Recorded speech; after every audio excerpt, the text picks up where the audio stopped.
What's up, Speak For Yourself listeners? It's your boy Shay Sharp, co-host of FS1's Undisputed. I wanted to tell you about my new podcast, Club Shay Shay, where we always do something before two something. Each week, I sit down with a guest for a drink and conversation, and as host and proprietor of Club Shay Shay, I've welcomed in esteemed guests such as Snoop Dogg, Floyd Money Mayweather, LeVar Ball, Isaiah Thomas, just to mention a few.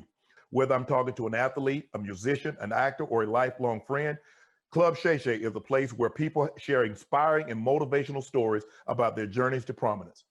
The new episode drops every Monday on Apple Podcasts, Spotify, or wherever you get your podcasts. Subscribe to Club Shay Shay now and make sure you never miss a new episode. Now, back to Speak For Yourself. Welcome to Speak For Yourself. I'm Marcellus Wiley, representing on today, President's Day, my American Oh, is colors. that what you going for? I mean, I hope, because look at you, Emmanuel Acho. Uniqueness. There is no presidential representation here. No, Right? just cashmere looking. But boy, you look fresh over there. All right, let's get it started in H-Town, where the Houston Texans are already in a stalemate with franchise quarterback Deshaun Watson, and now they're moving on from their biggest star. The team released J.J. Watt on Friday, granting his request to move on after a decade in Houston. Watson weighed in, tweeting, "Salute to one of the greatest of all time, J.J. Watt. I appreciate you for all the work you put in, and more importantly, the person you are. Any team in the league will be better the day you put on their jersey. One love, my brother, more glory." So, Acho, you have an issue with the Texans releasing J.J. Watt and hold on to Watson. I have an issue with the reaction to it. Okay. Right? Like, do I have an issue with the Texans doing it? Not necessarily, but let's talk about the reaction to it. Remember, Deshaun Watson, at first, he doesn't necessarily ask out. He just asked for a little bit of say-so. Okay. He asked for some say-so selling. He didn't get the say-so, so he said no and said he wanted to go. That's what happened. But then J.J. Watt, he comes in and says, hey, I would like to get up out of here. And just like that, peacefully, amicably, no backlash. I haven't heard any Hall of Fame NFL coaches speak up. I haven't heard any Hall of Fame NFL quarterbacks speak up. I haven't heard any NFL pundits. I haven't heard any NFL analysts really speak up and criticize J.J. Watt's situation. Isn't that selfish? He still had a year left on his contract. He's the face of the franchise, face of the organization for the last 10 years. Drafted in 2011, J.J. Watt is the Houston Texans. And how dare he ask to leave and just be granted that so peacefully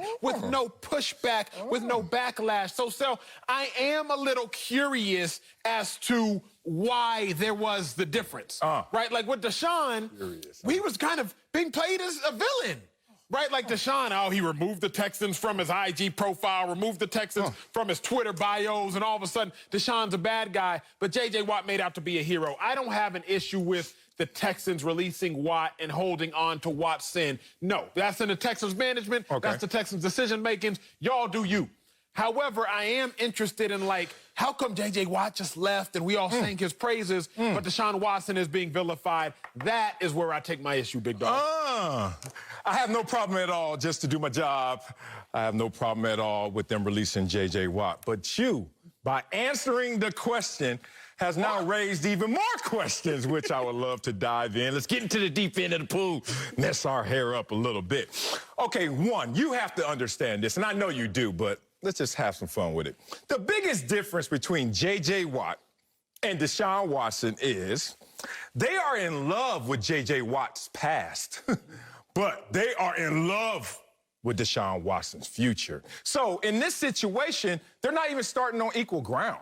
This is one situation when you talk about Deshaun Watson where they're trying to do everything in their power to keep that player. They're trying to hold on to that greatness and saying there's even more to blossom. When you look at J.J. Watt, all you can say is, well, he used to be, and he may still hold on to some of that going forward. It's been a tale of two careers for J.J. Watt. Amazingly, his first 5 years, he put the world on notice. 74.5 sacks. Last 5 years, 26.5 sacks. Last 5 years totals are his first 2 years combined. Like, it's So there's nothing about J.J. Watt that suggests to anybody that better days are ahead. But with Deshaun Watson, obviously that's the case. So if you want to get into the reaction, the reaction is just based on the relationship. The relationship goes like this. How good are you? Well, J.J. Watt, it's kind of an unknown, if not a known with a negative. With Deshaun Watson, it's a positive with an unknown of even more positive. So that's why you're getting different reactions. My last layer on this first lap is simply this. This is what human capital looks like. This is what everyone needs to do when they go home, check on their bank statements, look in their apps and say, how much money I got? Open up another account and check your human capital in any situation and any relationship. Because what I saw right here was not color-based. It was simply connection-based. What have you done for me? And I'm J.J. Watt. And now all I can command on the open market through a trade is a third-round pick. So guess what? We're going to do you one. We're going to serve you one. We're going to hook you up, big dog, because you hooked us up. And it's not like we're going to get a big return for you anyway. So let's do you a favor and exchange some of that human capital. Before I flirt with the devil on the details, Marcellus, I know you're going. Let me go somewhere here. Because are we rewarding bad performance? Well, what do I mean? We've done that before. Well, like J.J. Watt, last 2 seasons, 5 sacks, 6 sacks, or 5 sacks, 4 sacks. Last 2 seasons, he ain't really showed up, showed out. But Deshaun Watson this past season, his best season ever. Career high completion percentage, career high passing yards, career high touchdowns, career high as far as the lowest number of interceptions, while having career high outputs. He has the fewest interceptions. Deshaun Watson, career highs across the board. But Marcellus, when we hear people talk about Deshaun Watson, you hear quotes like from Dick Vermeil, I think they change his diapers, okay? When you hear quotes about Deshaun Watson, you hear quotes from Brett Favre. I'm kind of old school. You get paid a ton of money to do a job and just do it and let the chips fall where they may. I think we make too much money to voice an opinion. Now, if I'm not mistaken, J.J. Watt signed a $100 million contract long before Deshaun Watson signed a $100 million contract. If I'm not mistaken, when I watched J.J. Watt and his Instagram or Twitter video that he put out to the world when he said he wanted to leave Houston, he voiced his opinion. He said, hey, I think it's best that we part ways. That is J.J. Watt voicing an opinion. So I'm not yet mad, Sel, at the crux of your take, the nucleus of your take, but if the pushback, if the backlash has been based upon opinions and players making too much money to voice opinions, if the backlash has been, hey, I think we should change Deshaun Watson's diapers because Deshaun Watson is upset with wanting out and not getting out, then I'm just a little curious as to where is the backlash. I'm also a little curious as to J.J. Watt is declining, and it's just like, J.J., we love you. Thanks so much for playing. Deshaun Watson is actually the king of the jungle right now, and he can't get what he wants. But we got to be smart enough to translate what love looks like. Translate it then. And we're coming off Valentine's Day. Yes, we are. And I know you didn't have one, super single, out in them streets. I know. How many times did you cut and paste the same letter to the ladies out there? How many times? 3 copy and paste text messages, if I'm being honest. Boy, I wish they could exchange DMs and see, he ain't saying that. Are you kidding? Yeah, super sexy. All right, super single. Let's talk about what love languages look like in pro sports. When they hold on to you, when they won't let you go, when they replace the living legend of your franchise, they're telling you, we love you, Deshaun Watson. And please don't miscalculate that love. We are going to do everything we can to make sure that you're happy in this situation. Happy in this situation. Not perfectly happy in this situation. Happy. You know why? I'm going to put myself in this situation. I'm going to insert myself in this because I've been in this same relationship before. I've been on 2 teams, Buffalo Bills, San Diego Chargers. When I became whoever I became at my highest of powers, you know what they did? They released Bruce Smith. Whoa. Come on, my ego said, excuse me, you the man if they let Bruce Smith go because of you.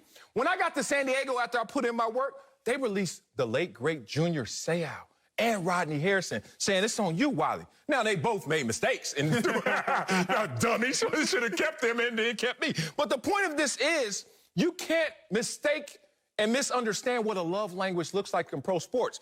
A transition from J.J. Watt to Deshaun Watson shouldn't be met with any criticism because the best days for J.J. Watt are behind him. Now, what you're talking about is some old-timers, some former players. Why aren't they criticizing this move? I'll tell you why they're not criticizing this move. J.J. Watt will be 32 next season. So why would you criticize a team moving on from an older player? J.J. Watt has no more guaranteed money remaining on his contract. And he's entering his final year. So what they did, and remember, franchises don't go out there with their hearts first. Oh, we love you, J.J. Watt, so much. We're just going to release you because you want to be gone. They went under the radar, said, hey, what y'all going to give me for J.J. Watt? J.J. Watt, anybody, what y'all want for this?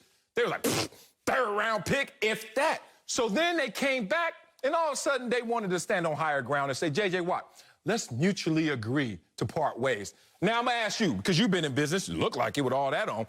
When's the last time you woke up at the same exact time as an organization, as a suitor, as a network, and said, you know what? We both are thinking the same thing at the same time. Mutually agreed in corporate America means which one of us is going to save face. It's only a cover, bruh. They didn't agree to this. What they understood is the Texans are under fire right now because of Deshaun Watson and others. And J.J. Watt doesn't want to lose any more leverage, the little leverage he has left in his old career. So they just said mutually agreed, but it was just nothing but cover for some love that they have for Deshaun Watson. But then don't you have issue with the fact that at the core of it all, J.J. Watt wanted out. At the core of it all, Deshaun Watson wanted out. They both wanted out, or they both want out. J.J. Watt got it. Deshaun Watson has When did he get it, though? He got it on his final year of a deal where he has no more money. But it's still $17 million left. Hold on, in theory, J.J. Watt is still owed $17 million. He still has one more year to fulfill his obligations to that Texans organization. Would the organization want to, first of all, does the organization want to give J.J. Watt $17 million? No. Okay, so guess what? Mutually agree. Second of all, does the organization want to give Deshaun Watson his $39 million? Yes. So guess what? We're starting from a completely different place. Beyond that, we know we can get an ROI on Deshaun Watson. There's no guarantees. As a matter of fact, it's a lot saying you're not going to get a return on investment from J.J. Watt. So let's move on. J.J. Watt's at the end of his deal. Deshaun, you was just crying at the podium, talking about how you love the organization, love the city, and love the community. And you're on year one of a new deal. So they're in completely different spaces. Okay, then let's go to this next layer. Then the issue is not that players want out. The issue then has to be that you can't be good and want out. Because my thing is, does Deshaun want it out? J.J. wanted out. Deshaun's still under contract. J.J.'s still under contract. Deshaun got backlash. J.J. did not. Then the issue at hand isn't a matter of Deshaun wanting out. The issue isn't that Deshaun's under contract. The issue has to be that Deshaun is still good, whereas J.J. is not. My problem with what you're saying, Sel, and it's actually not at all with what you're saying. Okay. My problem with the response with what everybody is saying is, J.J., he's not that good anymore. That doesn't make sense. They both wanted out. They're both still under contract. You can't be mad at Deshaun for wanting out and Deshaun being under contract and not be mad at J.J. You just can't. No, I can't. I tell you why. One, it's the difference between being desired or wanting to be disposed of in this situation. Look, you've been in relationships 1,001 times. She wants to break up. Are you still in love with her? Or are you like, all right? Like, J.J. Watt is, all right, let's go. Get out of here. This is the brand new toy in Deshaun Watson. You just opened up. Christmas was a week ago, and it still got his batteries, and they fresh. You want to still play with the toy. Versus J.J. Watt, 3 tires left, like wobbly, no batteries, and you talking about, dog, I'm good with this. I can dispose of J.J. Watt. J.J. Watt still has a lot of football. This is not the conversation to have. X's and O's, J.J. Watt still has a lot of football left. Matter of fact, I got to get this one layer in. J.J. Watt got robbed in terms of how his numbers look in perception. This year, he played 222 passing snaps. That was the second fewest in the healthy season for him. You know what happened to him? He was on the 4-12 team. I've been on sorry teams before. The team gets ahead against you guys. They run the ball against you guys, and you don't get the same amount of opportunities.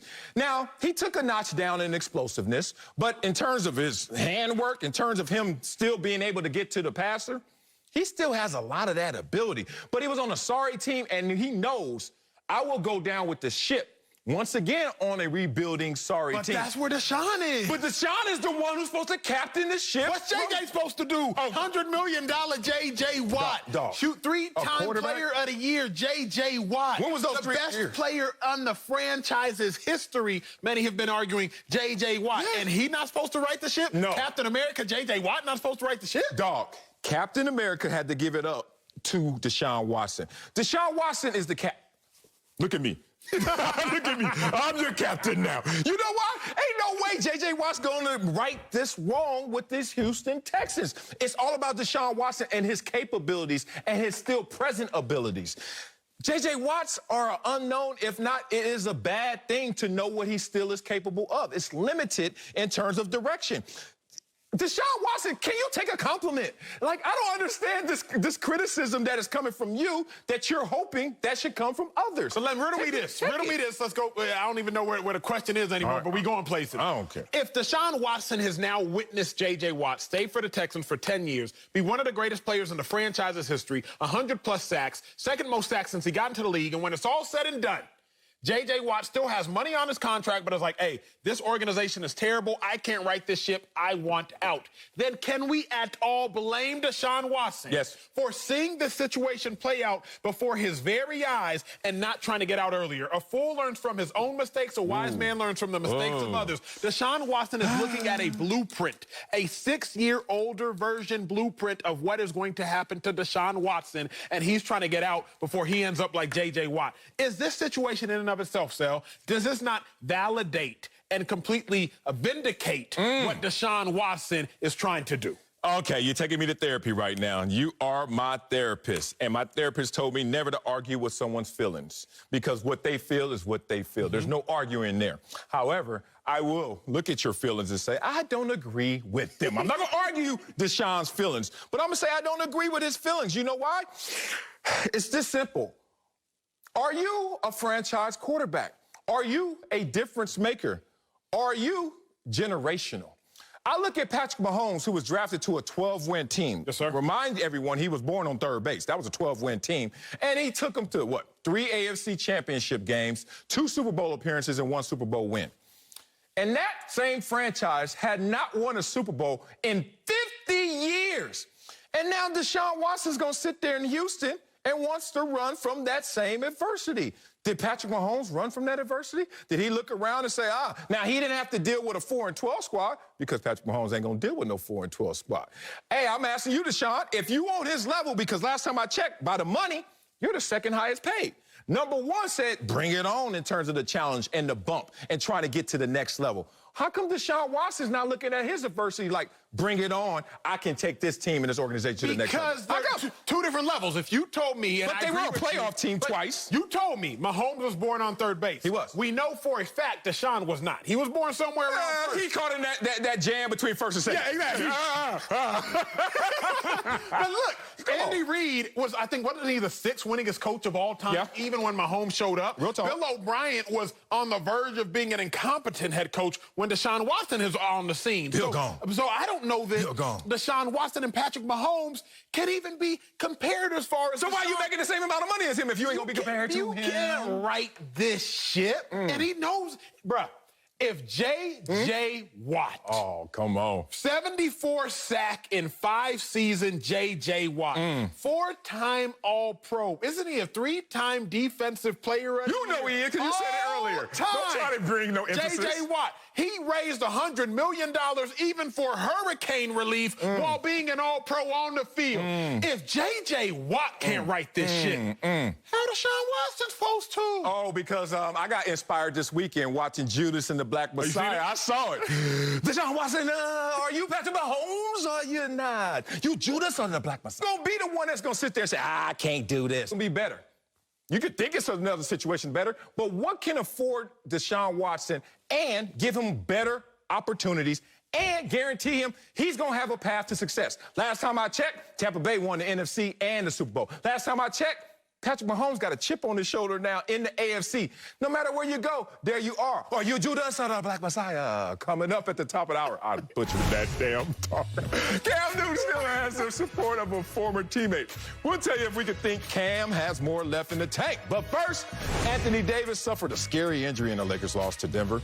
Can LeBron carry the Lakers without AD? We'll get into that next. Speak for yourself. That dude killed that role, but that accident. Hey, Speak for Yourself listeners. I wanted to tell you about our brand new Fox Sports app and website, foxsports.com. Reimagined for the modern sports fan. Go ahead, download the new app now. You don't even have to pause this episode. Every day on the new app and website, you'll see the top stories in sports, plus a rich world of written content, videos, social media, and analytics to give you a 360-degree view of the most important stories of the day. Streaming live TV has never been so easy or elegant. Every Fox Sports game, including all pregame and postgame shows, are just one click away. For the extra invested fan, we also go deep with real-time wagering lines, trending prop bets, win probability, and key player projections. So download the new Fox Sports app or visit www.foxsports.com. Welcome back to Speak for Yourself. The Lakers lost to the Nuggets last night, but they may have lost something more valuable in the process. That star player, Anthony Davis, limped off the court late in the second quarter with an Achilles injury. Now, the initial diagnosis was a right Achilles strain, but the team says he'll get an MRI today. AD sounded optimistic after the game, but added, quote, "I don't want to mess around with this type of injury." That's true, AD. Yeah. Play with. Well, we're joined by Fox NBA analyst Slick Rick the Bucher, my guy. But Marcellus, I'm coming to you first, big dog. Can LeBron carry them Lakers without AD? No, he cannot carry the Lakers without AD because he is the Lakers and LeBron James. And without AD as that Robin, how is this going to turn out? I'm going to tell you how it's going to turn out. We've already seen samples of this team without Anthony Davis, and everyone's going to get caught up on the surface level. Oh, they're 4-1 without Anthony Davis this season. What you mean he can't carry them? I remind you who they played in those 5 games. The Thunder, the Pistons, the Timberwolves, and Bulls. Combined 36 and 69. That's a 323 win percentage. Boy, I do my homework. Oh, y'all say, no, it doesn't matter. It's about performance. Forget the outcome. They still perform well. Well, the plus-minus drops 3 without AD on the court. Their field goal percentage drops 3 without AD on the court. And the three-point percentage drops 3 without AD on the court. Oh, it doesn't matter. They still compare to everyone else better and favorably because they're the champions. Points per game this year, you're 13th. That's with AD. Uh-oh. Three-point percentage, you're 16th, middle of the pack. That's with AD. 15 turnovers per game, that's 24th. That's with AD. Y'all think any of these numbers going to get better without AD? So I look at this situation. I looked at a team that won in the bubble.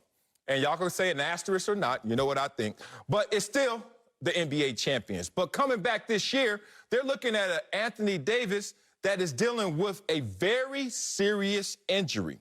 And with that injury, it's going to now put more burden on their 36-year-old superstar LeBron James. That burden will bring an increased workload. That will bring increased issues for all those around. Here's an example. Kyle Kuzma all of a sudden goes from being a proper reserve to now in your starting lineup. Are you really going to put that much pressure on Kyle Kuzma to beat Anthony Davis 2.0? So, no, LeBron James cannot carry this load by himself. Marcellus, LeBron James can absolutely carry these Lakers. One, he scoffs at the word like burden. Burden. LeBron James can't even spell burden, sir. Man, don't do that since he didn't go to college. LeBron, that has nothing to do with that. Has everything to do with his ability. He ain't got to worry about burdens because he overcomes them all. LeBron James, he's in the 25-5-5 club, Marcellus. Can we look at who he's in the 25-5-5 club with? I just want to remind you of how great LeBron is. You see names like Luka, the Joker, KD, Steph, Giannis, etc. But I'm not worried about that. I'm not worried about that. What you mean? I ain't worried about Kawhi. Because after you move on from that club, there's a more exclusive club you have to get into, which several people cannot afford to get into, but Bron, as far as 25-8-8 can.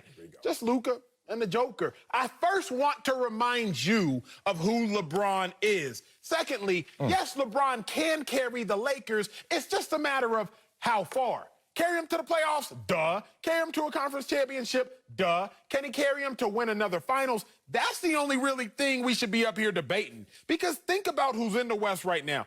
You worried about the Suns sitting in 4th, being led by Devin Booker. Obviously, Chris Paul, one of the best point guards we've ever seen, has had them playing well. But I'm not worried about LeBron James going up against them. I'm not worried about the Clippers. They can't get right. Boy, stop. I'm just saying. I'm not worried about these Trailblazers. C.J. McCollum ain't healthy right now. Dame is doing what Dame does. But remember, LeBron James knows when to turn it off, turn it on. He knows how to turn it on. He hasn't had to go full throttle because he's had AD. But even while not going full throttle, hasn't missed a game. 34 minutes a game, 25 points, 8 boards, 8 assists. That's the stat line of a king. That's the stat line of a dude who can carry this team very far.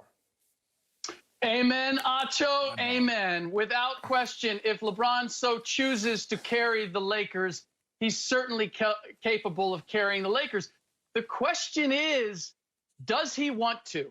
To your point, it's not only how far, but no one is able, LeBron is a scientist when it comes to measuring exactly how much energy he has to exert at any given time.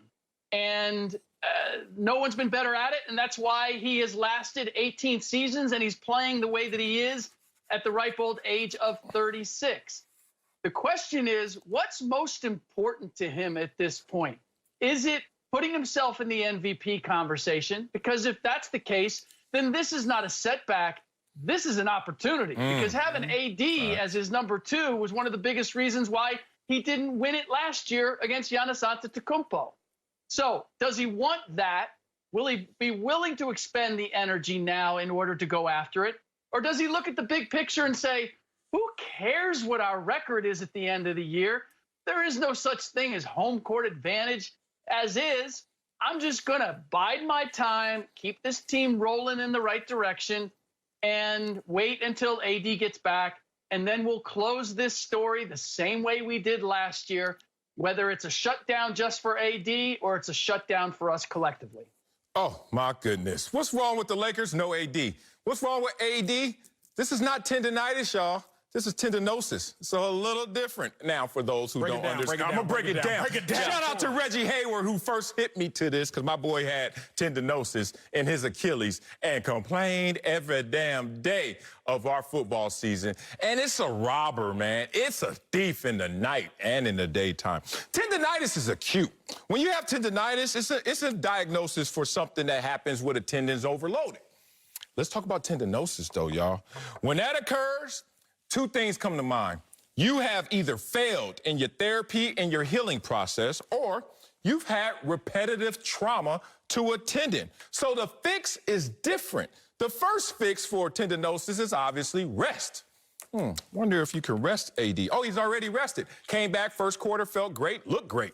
Second quarter, got a little kick to the tendon. Boom. What had happened was we're right back where we started. Now, here's why this is the most disturbing part of his process of healing. I've been through this. I was injury prone. I already know it. I mean, I didn't know it in the moment. I kept fighting, and then I realized at the end, yeah, I was just injury prone. AD's injury prone as well. You know what his first comment was after this game when they asked him about the injury?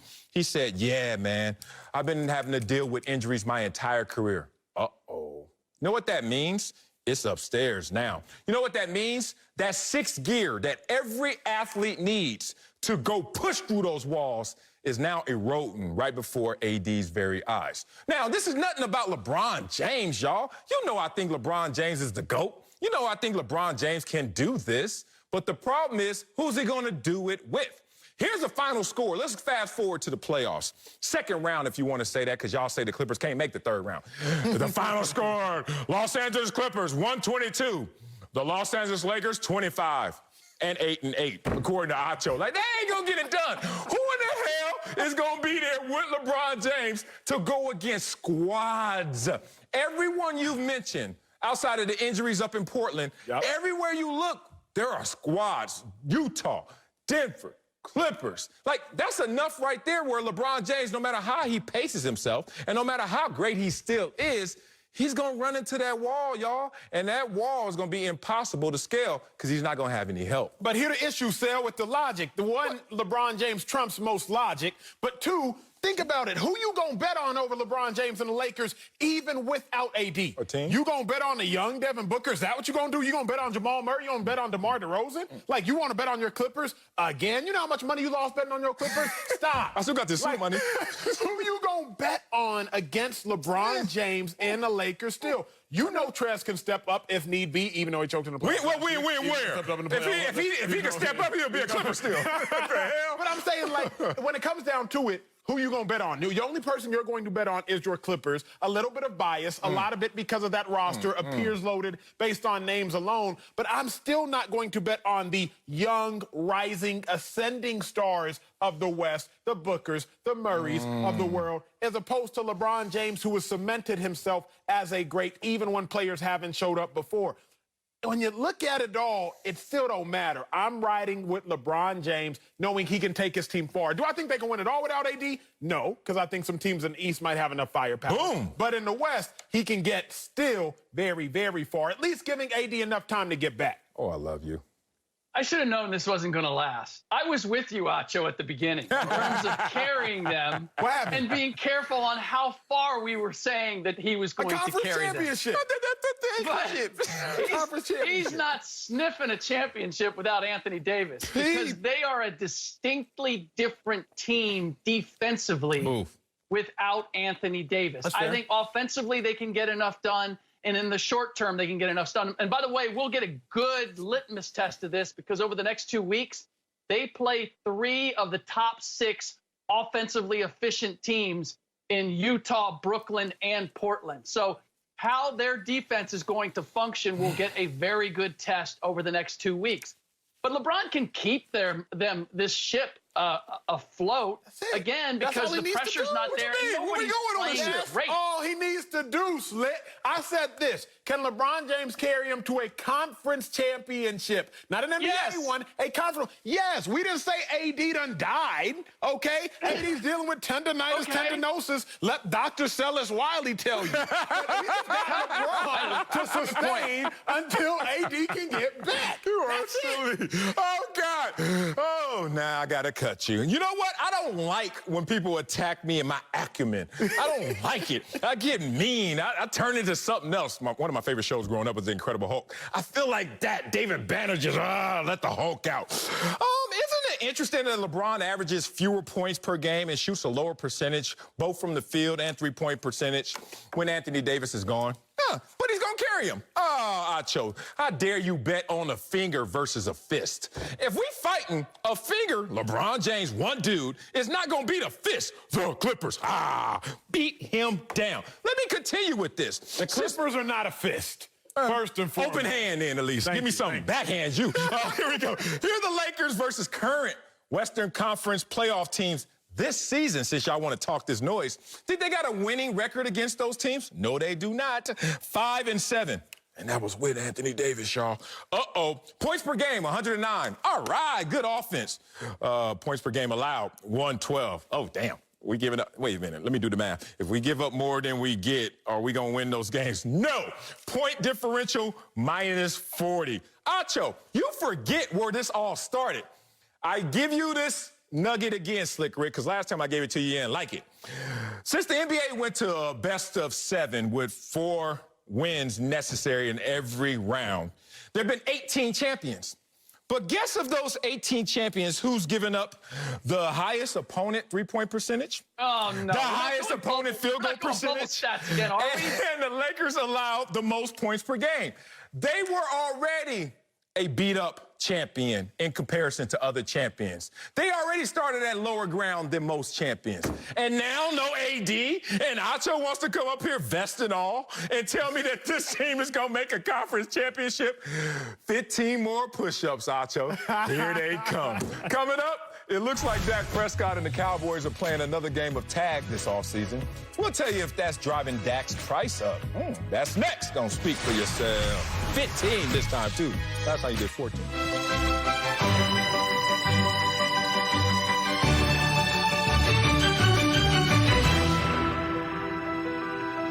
When I think of Black history, I think of a quote from Malcolm X. The quote is, "The most disrespected person in America is the black woman." He said it in 1962, but it would have been relevant in any year of our nation's history, most notably when you look at the lack of representation in public office. Shirley Chisholm was the first black woman elected to the United States Congress. That was in 1968. We have never had a black female governor of any state. We've only had 2 black female senators in the United States history. However, there is room for some belief that could be changing, as we saw one of those 2 senators recently resign her office because she had to raise her right hand, as young black girls like this one pictured, my daughter, across the country did the same as she was sworn in to the office of Vice President of the United States. Black women have always been the glue that has held this country together. Here's to hoping future generations of lawmakers reflect that fact.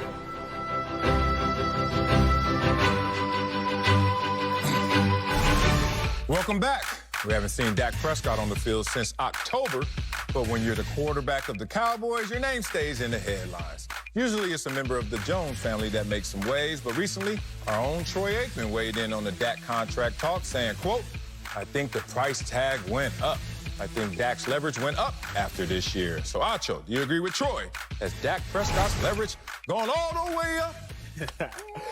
It has gone up in my mind. Oh, good. It's gone up in your mind. It's gone up in Troy's mind. There we go. But I don't think it's gone up in the mind that matters, which is Jerry Jones's mind. Again, it has gone up in my mind. I got the Twitter receipts to prove it, so don't go tweeting at me, Acho, you said that. I know. To me, Dak Prescott's tag went up. But to Jerry Jones, I don't think so. There's a difference between our perception and the perception that matters, which is Jerry Jones. Why do I say it hasn't gone up? Because, Sel, if Jerry Jones had a fixed price to pay this quarterback, Dak Prescott, last year, now you want me to pay him more a year older, coming off an injury when he was 1-3 on his way to being 1-4 as a starter. Like, you told me, Marcellus, and I listen to you because you're wise. You've been in the places I haven't been in. When you get into a negotiating table, it's not, what are you going to say? What are they going to say to argue against you? So if I'm Jerry Jones, wait a second, big dog. I was going to pay you $33 a year last year, $35 a year last year, but now you're older, coming off an injury, and we weren't collectively playing well under your leadership, and you want me to pay you more money? Make that make sense. Oh, you can't. The other thing, if I'm Jerry Jones and I'm going to poke holes in the Dak Prescott being the greatest quarterback we've ever seen in the history of the NFL, like so many people try to hyperbolically explain, I'm going to poke holes in this and say, wait a second, Dak Prescott, through the first 5 games of the season, you were actually 3rd in the NFL in turnovers, behind the likes of Carson Wentz and Kirk Cousins. You were 3rd in the NFL in turnovers, not only totally, but 3rd in the NFL in turnovers inside our own territory. Meaning when we most need to protect the football, you, Dak Prescott, weren't doing it. Must I remind you, Falcons game, Dak Prescott turnover led to Falcons points. Seahawks game, Dak Prescott turnover led to Seahawks points. Browns game, Dak Prescott turnover led to Browns points. Giants game, Dak Prescott got hurt and turnover led to Giants points. Must I remind everybody that Dak Prescott is not without flaw. He's not without blemish. He's not without fault. If I don't remind you, Jerry Jones will.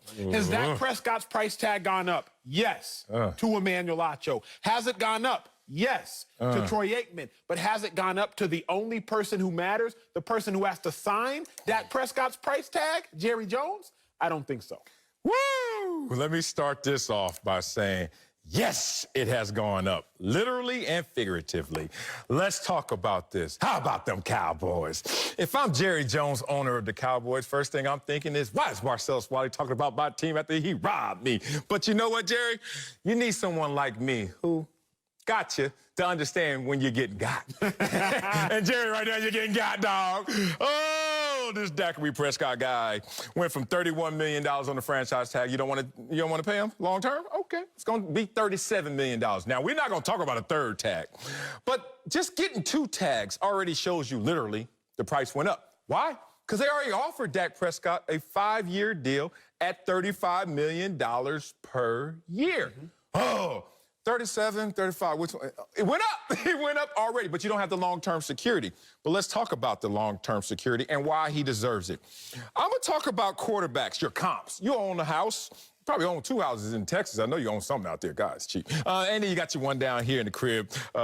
Beverly Hills adjacent, you said? Adjacent, not Beverly Hills. I ain't got Beverly Hills money. I have Beverly Hills adjacent money. So when it rains in Beverly Hills, all the sewage comes down to your house. That's where you live. Okay, let's talk about the comps of your neighborhood, your hood you live in.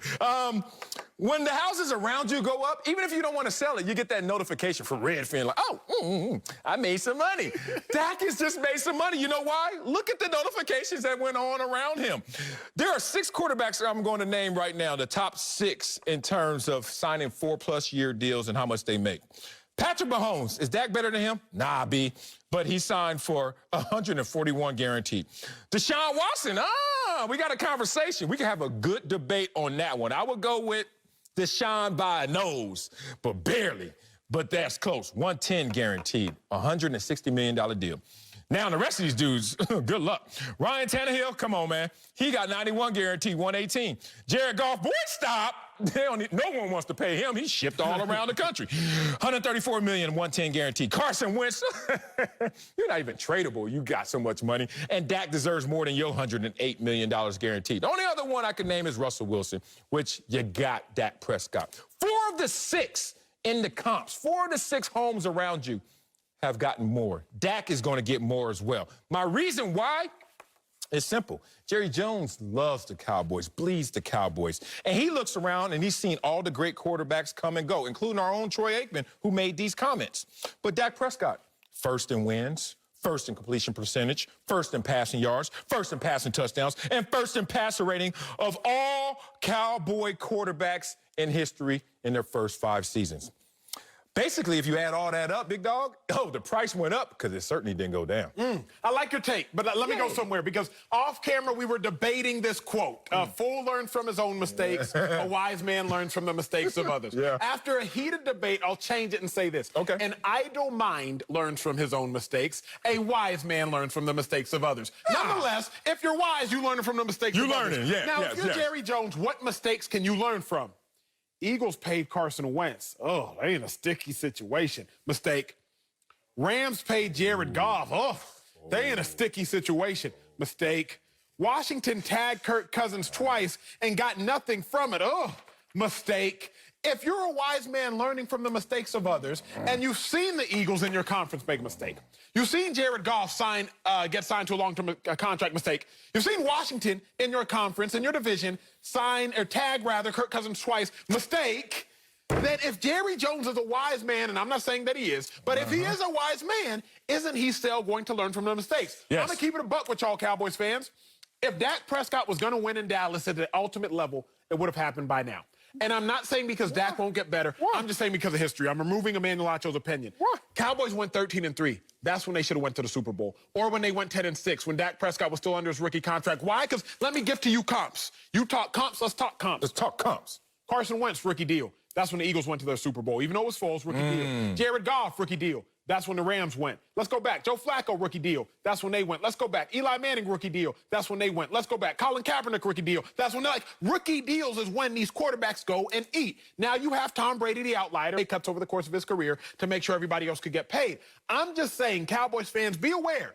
The chance for you all to have had your maximal success was when Dak Prescott was 13-3 that first year. The only quarterback in recent history who we've seen, not under his rookie deal, but in the same organization, have high levels of success is Matt Ryan. Year 9, still with the Falcons, when he had his highest success, 2016, they go to the Super Bowl again, they didn't win. So all I'm saying is, yes, Dak Prescott's tag went up to me, to you, but to Jerry Jones, there is a very strong argument for him to just kick back and be like, nah, what we offered you is what we offered you, big dog. That was a counterpunch, like a mug. Let me nitpick, because when you know you got hit, you got to start finding anything to gain some confidence. Fake it till you make it. I'm like, let me grab this. Is it an outlier that you have to be on your rookie contract, or is that the rule? Let's think about it, because Mahomes, last two Super Bowls. Yep, last two. Well, this year. Well, whatever you want to call this year. He signed this offseason, but he made it. But the money hadn't kicked in. I don't know what the hell you're going to call that. But he paid. Tom Brady, you mentioned. Jared Goff, that's rookie deal. And then he got paid after.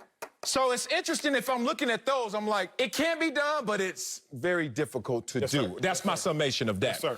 But if there's someone to do it, it's a quarterback that's not had a losing season when healthy. And it's a quarterback who, before he got injured this year, had not missed a start ever. So there are things that support Dak Prescott that doesn't support any other quarterback in the conversation. Let's also talk about the fact that there's not been a quarterback that has this win percentage to change teams before he turned 30 in the last 30 years. So when you give me history, I throw you some other history. Like, who in the hell's letting a franchise quarterback go that wins at this rate in the last 30 years? No one. Why would Jerry Jones be the first? It makes no sense. So I look at the Cowboys, obviously, with Dak Prescott and without Dak Prescott. Much better team. This is the same Dak Prescott last year when he was fully healthy. 30 passing touchdowns, top 5 in the NFL. Yes, sir. 4,900 passing yards, top 5 in the NFL. Yes, sir. And the Cowboys had the #1 total offense. Now, what you're doing is what I think a lot of people are doing. And I take exception to it.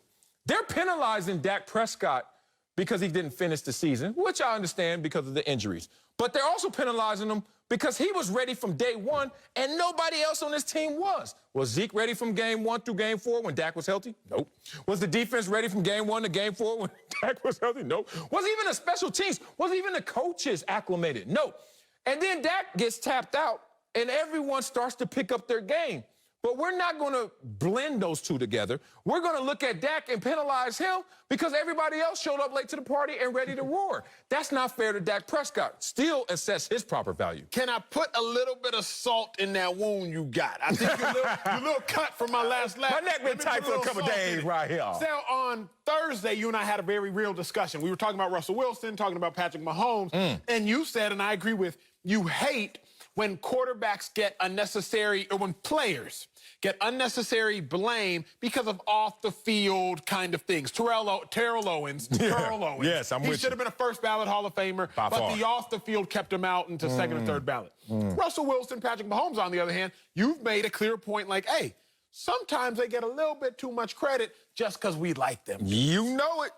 I think we do the same thing with Dak. Like him or hate him? We like him, and so we overlook his flaws. You told me about all this great offensive statistics. All y'all know that. Dak Prescott, 1,800 yards through 5 games, on pace for 6,000. We all know that. But how come we don't know that Dak was third in the league in turnovers? How come we only turn a blind eye to like, yeah, Dak had a whole bunch of bad. All them games we lost early on, Dak did have early quarter turnovers that gave the other team touchdown advantages, but we're not going to talk about that because we like Dak. What happened?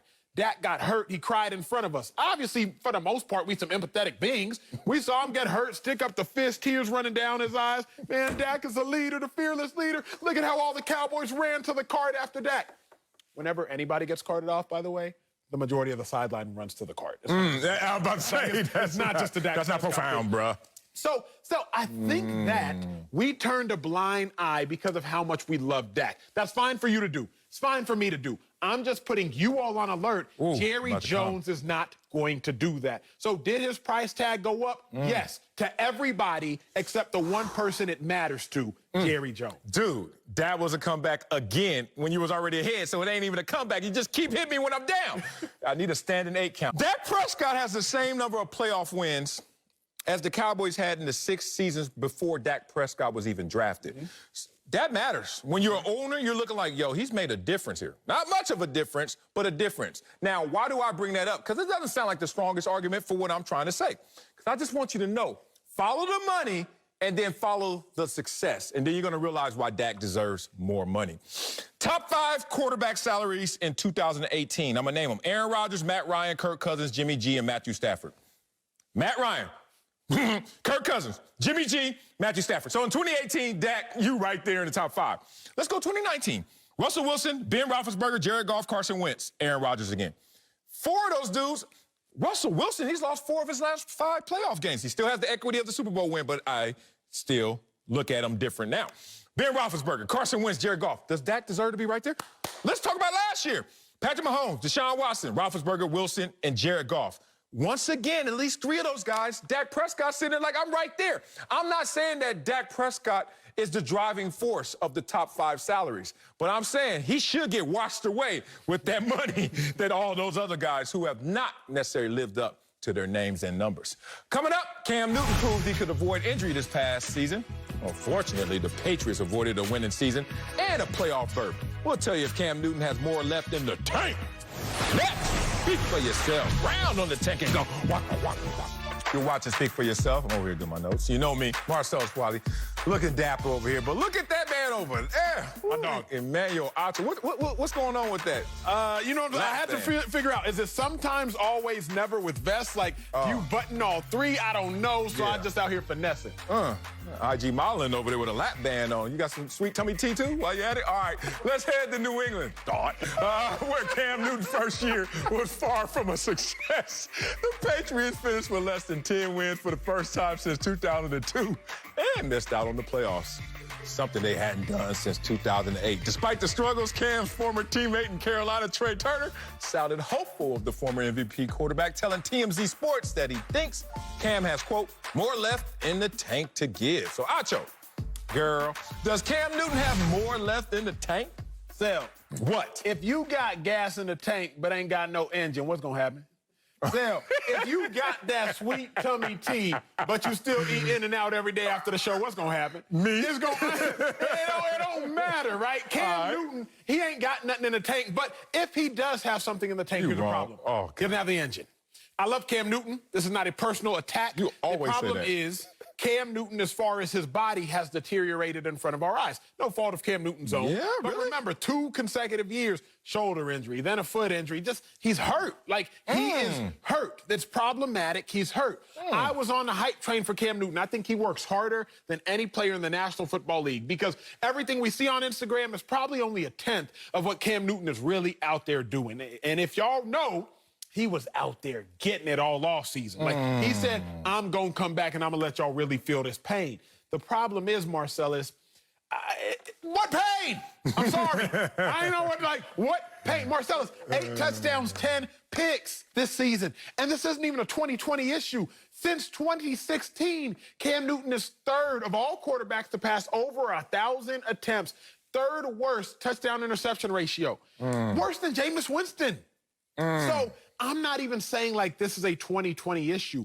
Cam Newton is feast or famine. He has been his whole career. He has super high highs and incredibly low lows. The problem is the highs are no longer as high and the lows are as low as they've ever been. Cam is just not the same Cam. He's not. And I'm going to end my first lap because I got so many places to go, but because of my love and affection for this man, for Cam Newton, I'm going to bite my tongue. I'm going to brittle my tongue, but I'm going to say this. Marcellus, who were the 4 quarterbacks left in the championship games? You had Josh Allen, Aaron Rodgers, Tom Brady, Patrick Mahomes, prolific passers. In this season, we saw more points scored than ever before. Facts. We are in a day and age where you have to be a prolific passer. Not a prolific quarterback, not a prolific runner, not a prolific dual threat, a prolific passer. If you want to go far. That's what we saw this year. It doesn't matter how you slice it. It don't matter how you dice it. Don't matter if it's tomato. Don't matter if it's tomato. However you get to it, Cam Newton thus far is no longer that. It pains me to say it. Oh, it does? It pains me to say Really? it. With that my smile? own kid. My own kid. It pains me to say it, but he ain't got nothing to take. Oh, God, he has so much more left in the tank. Acho, you are really a pessimist. Like, you tell me this all the time. And you wear that smile, you wear that crispy little fade and line up. And I just buy into that you're not a pessimist, but you really are. It's unreal. Yes, he has more left in the tank. Acho, you're looking at the glass as half empty. One, let's just look at this situation and the adversity that he faced, the obstacles he faced this year. More opt-outs in the NFL than any team this year. He didn't have weapons. He had no tight ends. And then he had receivers. I'm not so certain. Your number 1 receiver, Julian Edelman, he misses 10 games, man. You look at this situation with a lack of weapons and then losing 4 one-possession games this season. That's an 11-5 team that close. You squint, but they're 7-9. Who was 7-9 last year, y'all? Anybody? Oh! The Super Bowl champion Tampa Bay Buccaneers. And all they had to do was clean up one position, quarterback position. Yes. And all you need to do now with Cam Newton is clean up his miscues, his issues. Because I'm going to tell you like this, Wallyism time, without all the little antics and the graphics. If knowledge is king, then applied knowledge is emperor. You know what that means? It means get this dude in your system.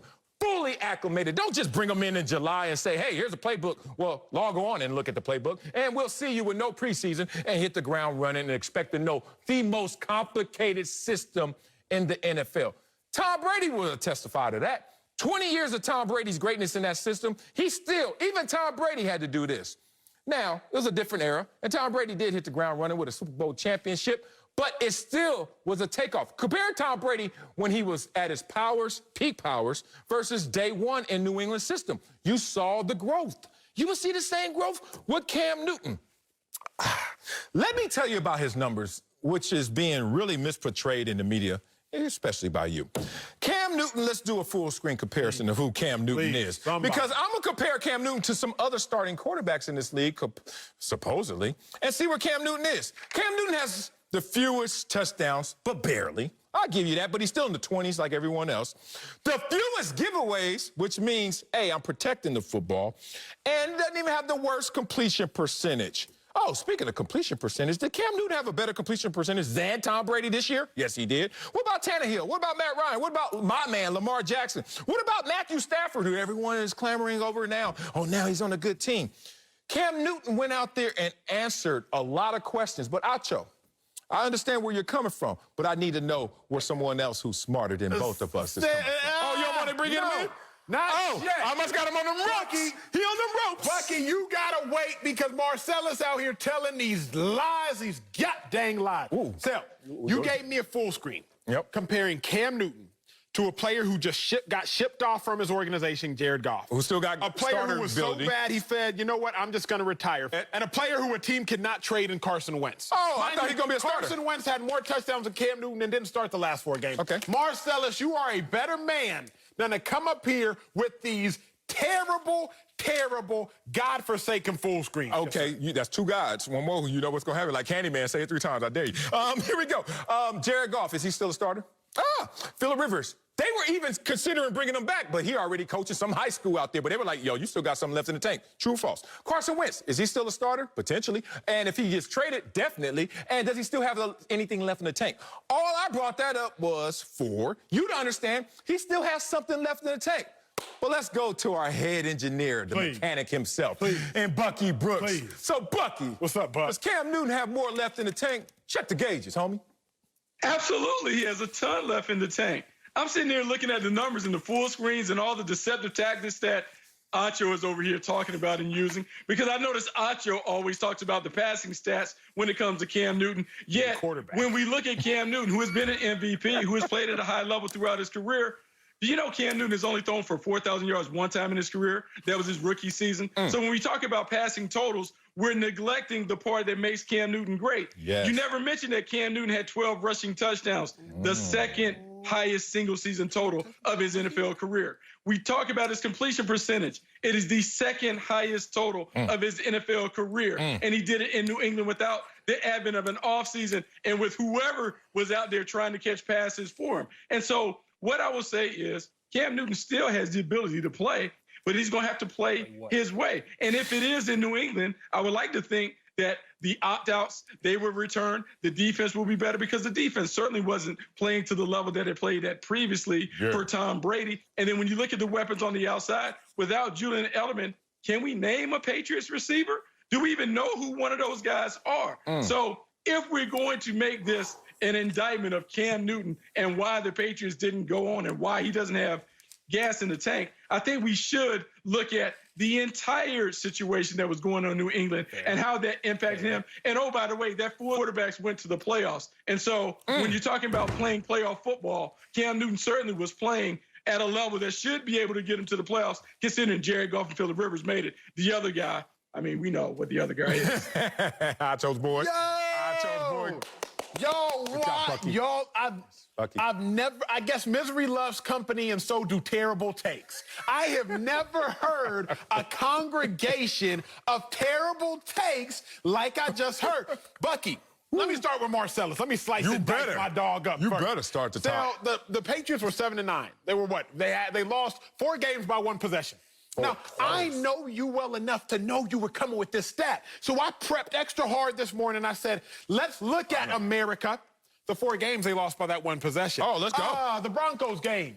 5 minutes left. Cam Newton had the ball down by 9. Patriots got an interception. Gave Cam Newton the ball at the 30-yard line. Nothing happened. Patriots got another interception. Cam Newton got the ball. Field goal. Cam Newton had 2 opportunities to win that game. Didn't do it. Mind you, he had 2 interceptions in that game. The Texans game. Cam Newton had the ball to tie and take the lead. What happened? Didn't happen.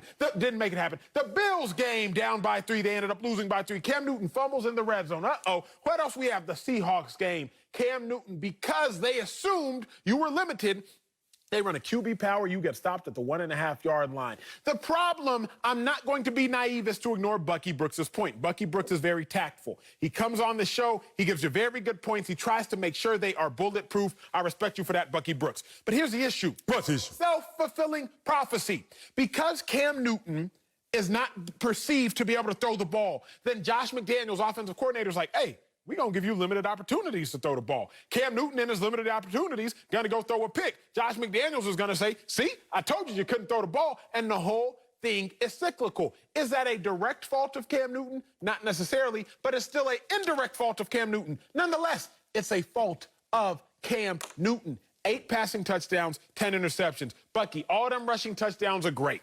They really are. But at the end of the day, Patrick Mahomes, Tom Brady, Josh Allen, Aaron Rodgers, those were the 4 quarterbacks that were playing for the final dance. Those 4. Not the running cats, not the cats that had 12 rushing touchdowns. It was the prolific passers. I love Cam Newton. I love his style of play. Swaggiest dude in the NFL. But that won't get it done.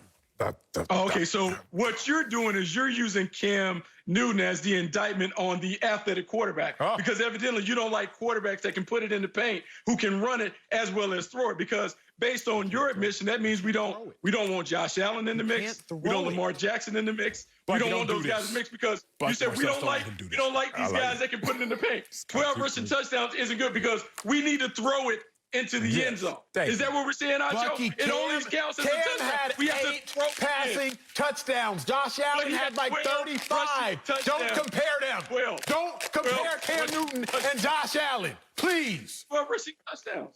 Is he running back? Is he running back? Touchdown. Let me tell you, Odell Beckham, he threw 4 passing touchdowns this year, Bucky Brooks. But I'm not going to lead with Odell's passing stats. They all count. They all count. Gracious. They all count. I'm just saying. You're saying this guy has nothing in the tank, but here we talk about and we're celebrating. Part of the reason why we celebrate Josh Allen is because Josh Allen not only throws it, but he runs it. Part of why Lamar Jackson won the MVP was not only because he throws it, because he runs it. We're looking at a quarterback who can put the ball in the paint a variety of different ways. And so when you talk about he doesn't have gas in the tank, if you told me he had 8 passing touchdowns, no rushing touchdowns, we don't get it. But it's about scoring points. When we look at this offense, Patriot, he was the only guy who could put the ball in the paint. Bucky, would you rather a moped or a Lamborghini? Cam Newton may have gas in the tank, but the tank is a moped. It is not going far fast. Josh Allen, Lamar Jackson, 35 passing touchdowns, plus they could run. Cam Newton had 8 touchdowns and 10 interceptions, Bucky. You don't believe this. You don't believe this. You don't even believe the words that are coming out of your mouth, Bucky. You're too smart. Bucky, you got him, and that's why he's so frustrated. Like, usually Acho's so contained. You know, he stayed boxed in because he understands. You know, he's a brand now. He's bigger than a person. He's a brand. But right now, this is not good for the brand for him to come up here and say these type of things. Bucky's older than you, Acho. I'm older than you. Yeah. Sometimes wisdom comes with that age, and in this particular situation, so does deterioration. So does deterioration, mental and physical. We're seeing with Cam Newton and you too. Oh, let me help you out, Acho, simply. The end justifies the means. We don't give a damn how the scoreboard gets lit up as long as it gets lit up. 20 touchdowns and 11 giveaways is pretty good, but you care about how it's done. You're the same stubborn free throw shooter who's like, I'm gonna be Shaq up here. Brick. And there Rick Barry's like, hey, bruh, won't you just throw them underhand and get 90% of them in there? I know it doesn't look good, but guess what? Swish. But you're going to penalize Cam Newton in this situation. Go ahead and do you, bro. But let me talk about the positives for Cam Newton, the good things. Did he answer the questions about his durability? Yes, he did, because he started 15 games this season. Acho, your first take was, he's always hurt. He's always injured the last 2 years. Was he hurt this year? I thought so. What about the questions about his accuracy? Oh, second highest in his career, 66%. Oh, so Acho's wrong again. What about the concerns about his declining athleticism? The 12 touchdowns speak to that. Most since his rookie season. What about the fact that he can't throw as far, his arm strength? You know he had the shoulder injury. Completed over 50% of his downfield passes. Boy, stop. And don't talk about how old he is, because Russell Wilson, Tannehill, others are older than Cam Newton. All of this adds up to a guy who goes to a team this year without the most opt-outs, without all of the preseason being canceled and not being acclimated fully. He's going to have some continuity. Then he goes out there, and Julian Edelman, stay healthy. Sony Michel, stay healthy. Stephon Gilmore, stay healthy. Rex Burkhead, stay healthy. Damian Harris, stay healthy. Now you got a squad, a 7-9 team that close to being 11-5 with Cam Newton going out there and doing what he does and throwing them underhanded free throws will be in the playoffs. Acho, anything? Yes. I love Cam Newton. I've said this 1,000 times. I will continue to reiterate this. Okay. But it's not a 2020 issue. Cam Newton has 3 seasons in his 10-plus year career of 10 wins or more. 3 10-win seasons. He got 4 seasons of 6 wins or less. 2020 was just a micro picture of the macro career. Cam Newton has had some highs, but these lows, no, I gotta go here. I thought you loved you some Carson Wentz. I thought you loved you some Alex Smith. Boy, that Judas and Messiah in my head, ain't it? I thought you loved you them 2 dudes. Did Cam Newton have a better passer rating than Alex Smith? And now I understand you come up, hey, this is the NFL. You get between the white lines. I'm sorry. Your story's on the sidelines. We want to see how you ball. You told me Tom Brady had it easy because he didn't go through Alex Smith. If he had to go through Alex Smith, it'd be difficult. Oh, I thought you loved him. What about Carson Wentz, who you still think has something left in the tank? But you're trying to tell me Cam Newton doesn't have enough in the tank? Boy, I thought you loved you some Alex Smith. Marcellus, you did not love those dudes unless you're lying. Cam is 31 to Carson 27. Carson has had more success than Cam, more recently than Cam. Even in Carson's worst season. What? Bring up the full screen. Please bring up Marcellus's full screen. I don't want to see no full screens in America. Carson Wentz's historically terrible year. What? In the worst year Carson Wentz has had in his worse than 5-year Cam's. career. He still had What, can Cam get one? touchdowns than Cam. One. He played three less games. Three. Carson Wentz couldn't have gotten worse. He couldn't have gotten worse. And more turnovers. And he still had Look at him more giveaways. touchdowns in less games than Cam Newton. What about the completion else percentage you want? giveaways? What about the completion percentage giveaways? You don't want to talk about that. God. He has more in the tank if Carson Wentz still has more in the tank. Coming up, the Eagles' victory song is Fly, Eagles, Fly. You need to fly away, Acho, that take. But we'll tell you if Philly should let Carson Wentz fly for anything less than a first-round pick. That's next on Speak for Yourself. Speak for Yourself. Welcome back to Speak for Yourself. The Eagles, my squad, they still looking to trade Carson Wentz, but have reportedly yet to be offered a first-round pick. That's according to reports. Now, the Colts offered Philly a pair of second-round picks with the possibility of an additional pick with 15 interceptions, despite being benched for the final 4 games of the season. Now, some unfortunate news as Bucky Brooks is back with us. That's the unfortunate news. But Marcellus, you up first. Let me get Chris. Is Carson Wentz worth a first-round pick? What? That's in the same sentence, Carson Wentz's name and first-round pick. Boy, stop. Hell no. That's why nobody's offered a first-round pick. It's so obvious with the eyeball test looking at Carson Wentz perform last year, if you want to call that performing. And then you come to the realization that the numbers support exactly what your eyes were telling you. Boy, this is bad. And this is so bad that you look at this situation for what it really is. I would rather go out there and draft a first-rounder who's unproven and probably unknown to the NFL ranks in terms of the transition versus a proven commodity that was an MVP candidate one year in Carson Wentz. Did y'all hear what I just said? I'd rather go with the unknown, the unproven, and not give up my first-round pick than to give it up to get what Carson Wentz is here to offer. Now, let's talk about what is he here to offer. The regression of Carson Wentz. Let's talk about his completion percentage, his passing yards, his passer rating, all declining over the last 2 years. I am not cherry-picking here, y'all. Carson Wentz, as my boy Acho said about Cam Newton, he tried to isolate the bad seasons for Cam Newton, saying he only had 3 winning seasons. Well, if you want to look at my boy Carson Wentz, he's only had 1 great season, 11-2 in 2017. Let's add up all the other years Carson Wentz has been in the league. 24, 30, and 1. Yup. You trying to tell me that Carson Wentz is a losing quarterback? Yes. He's not. You took away his best season and then gave him to me. Because I told, just like you took away Cam Newton's 3 best seasons and then try to tell me something else about him. Here's the thing about Carson Wentz that's hilarious. I'm not even telling you the worst parts about his game or what he's going to bring to your locker room. Let's talk about Carson Wentz in terms of leadership. Uh-oh. Did a backup once, twice, get inspired and inspire the team to go out there and perform better? What about the leadership questions with Carson Wentz? What about the fact that he's lost the locker room reportedly more than 1 time? So now you look at any other team out there, and there are only 2 teams, the Colts and the Bears. Let's be real. And why would Carson Wentz want to go to the Bears and deal with that situation? Nick Foles, Mitch Trubisky, back and forth, all of that. So Carson Wentz doesn't want to go to the Bears. And the Colts know it. So the Colts are sitting there like, we're the only team that really wants this dude. Why would we go out there and give a first-rounder for a guy that we don't really want, but we'll take him? But we don't want to take him with that contract as well. The Philadelphia Eagles did themselves a disservice signing Carson Wentz and signing him to this deal. Acho, they owe this dude $25 million fully guaranteed in 2021, and then $15 million becomes fully guaranteed for 2022. They're going to end up getting in that Brock Osweiler situation where you're going to have to give up a draft pick to a team, not receive one just to get them off your books. Bad situation, but Carson Wentz, not worth a first rounder. I got to vehemently disagree.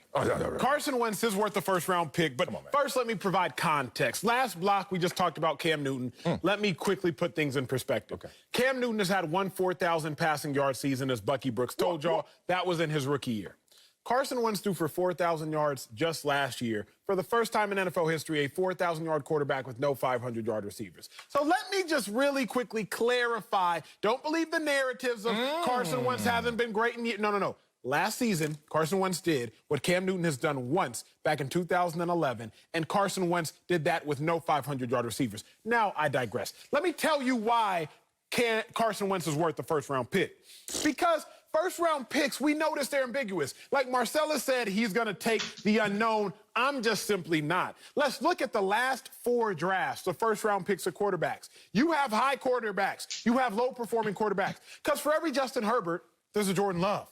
For every Kyler Murray, there's a Dwayne Haskins. For every Josh Allen, there's a Josh Rosen. For every Patrick Mahomes, there's a Mitch Trubisky who the jury is still out on. I'm saying this to say, yeah, you can get a quarterback in the first round, but you don't know if he's going to be good.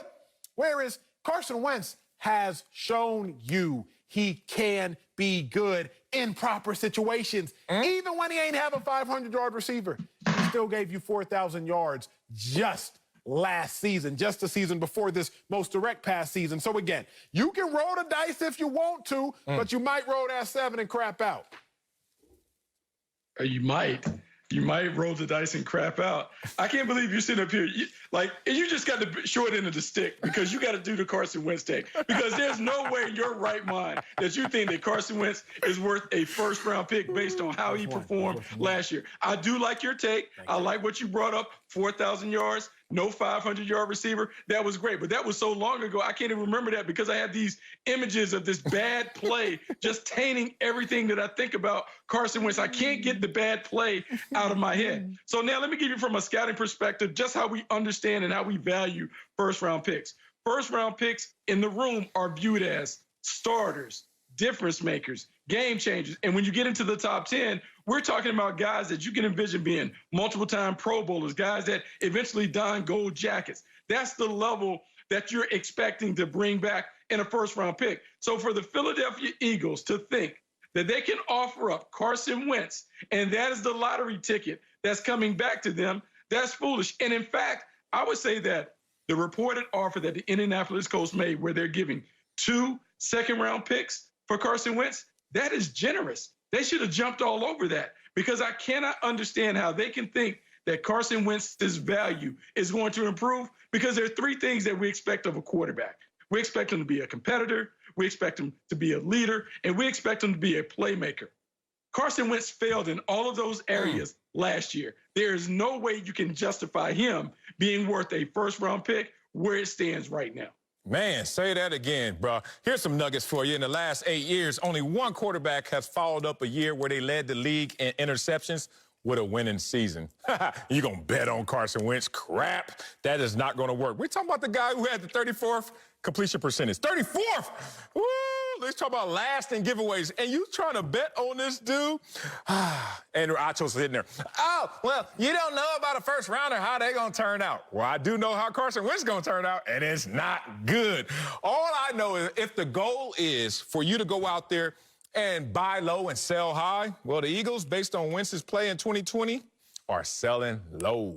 Not good. Coming up, the Cowboys look stacked going into 2020, but they were unable to capitalize. We'll tell you if Dallas should run it back with Dak. And that's next. Oh, speak for yourself. We're going back and forth with our Saturday. Boys. It's a Fox College Hoops blockbuster as 10th-ranked Villanova battles UConn. Shout out to my daughter, yeah.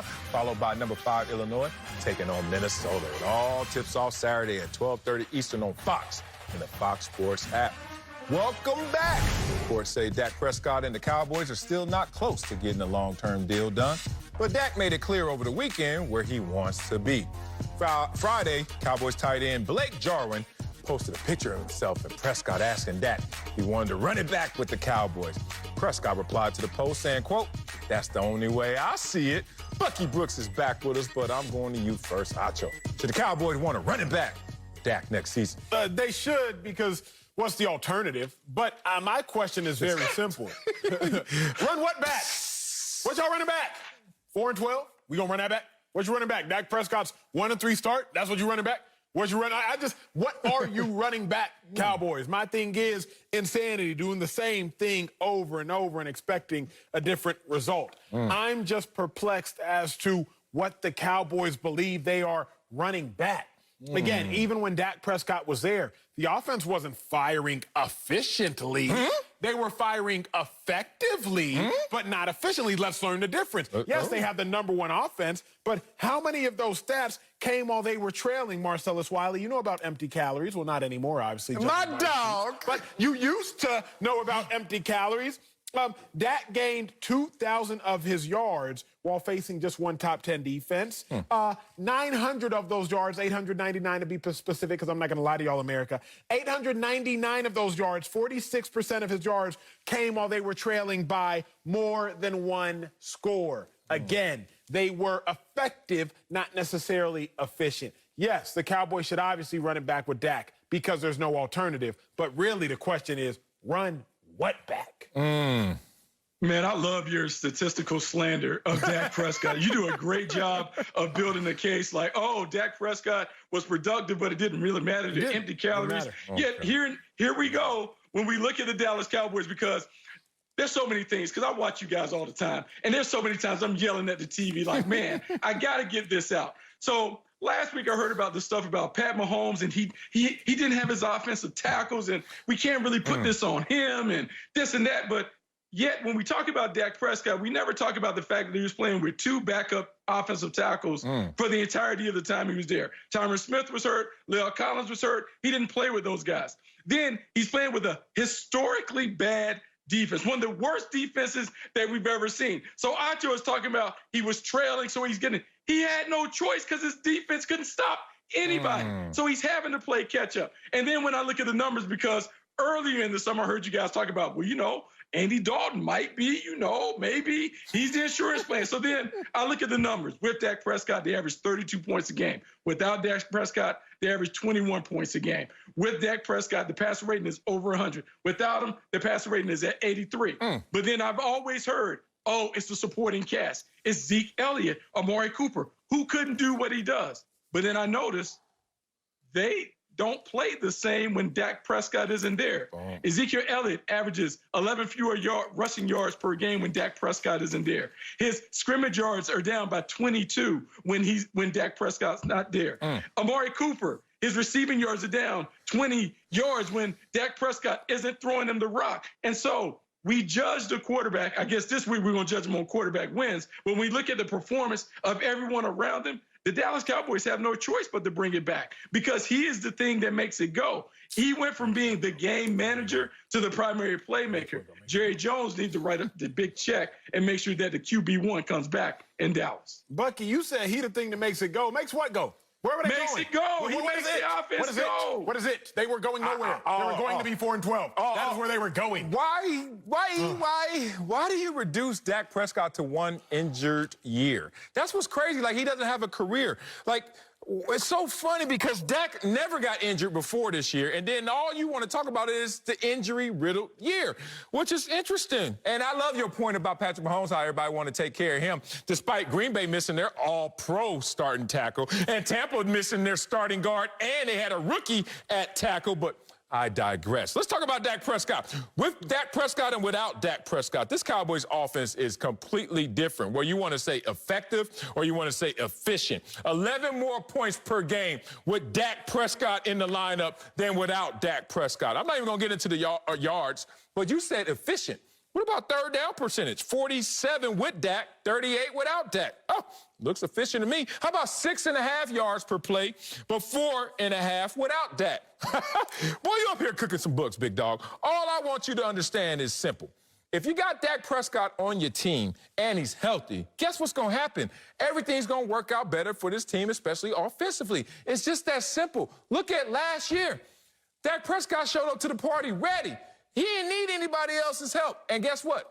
They came along after Dak Prescott got injured and finally wanted to show up. Too late. Party over. Let's do it again. Run it back in 2021. And that's why I'm still supporting Dak. Coming up, the J.J. Watt rumor mill is heating up. We'll tell you the best location for the 3-time Defensive Player of the Year. That's next. Don't speak for yourself. You know what to run it back with Dak Prescott? Welcome back to Speak for Yourself. The Texans released J.J. Watt on Friday, granting his request to move on after a decade in Houston. Now, Watt reportedly has around a dozen teams fighting for his services, with the Packers amongst many that have expressed interest. Watt is a Wisconsin native, after all, and he attended the University of Wisconsin. So, Marcellus, let's digest and talk about where J.J. Watt should go. Where's the best landing spot for the future Hall of Fame? If I knew J.J. Watt like I think I know J.J. Watt, he's going to say, let's go to Buffalo Bills. Couple reasons here. One, let's just be real. They looked at J.J. Watt and they thought, because of the decline in production, especially the sack production, they're like, he's done. He's not done. I remind people, he was 6th in the NFL with 14 tackles for loss.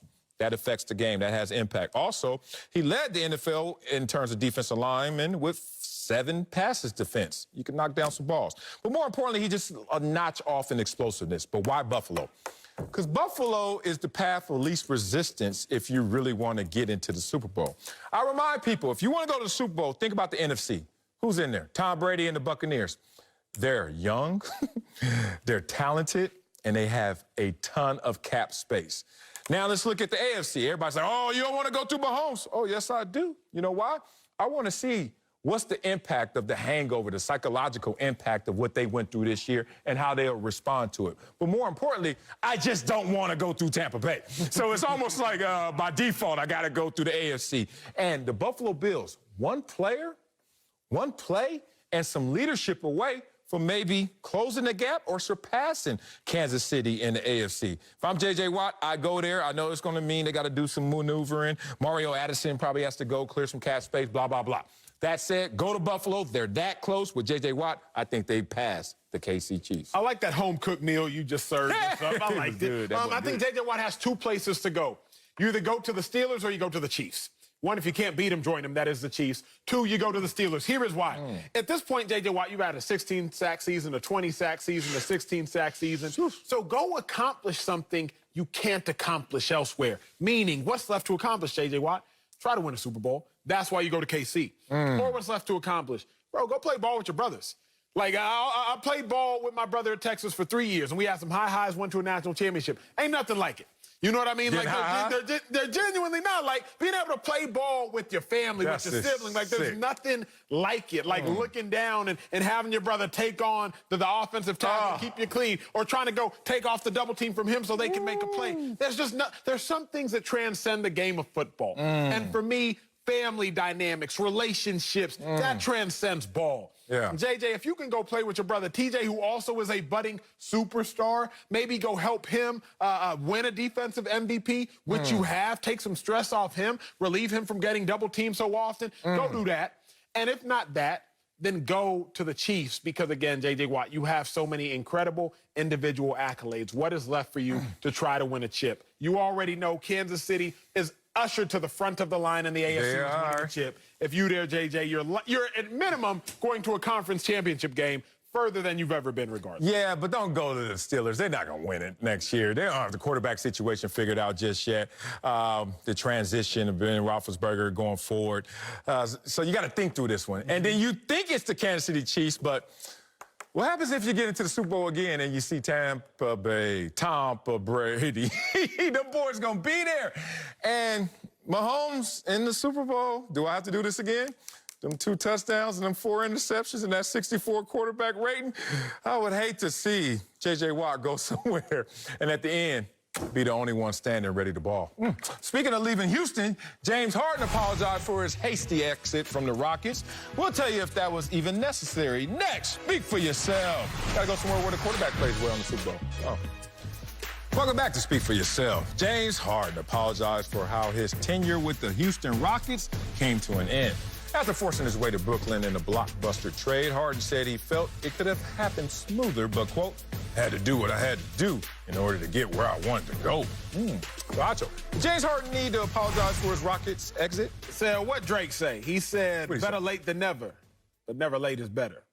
Right? Like, James Harden, he should have apologized a while back, but if you going to apologize, I guess better late than never. My issue is, yes, he didn't need to apologize, but for me, it's too little too late. Like, James Harden, one, it was a half-hearted apology. If you heard the sound, it was just kind of like, yeah, you know, it's unfortunate how it went down. It was one of those when you breaking up or you get broken up with and, like, they don't really mean sorry, but they're trying to express condolences for how you feel. Yes. Like, they don't really feel bad.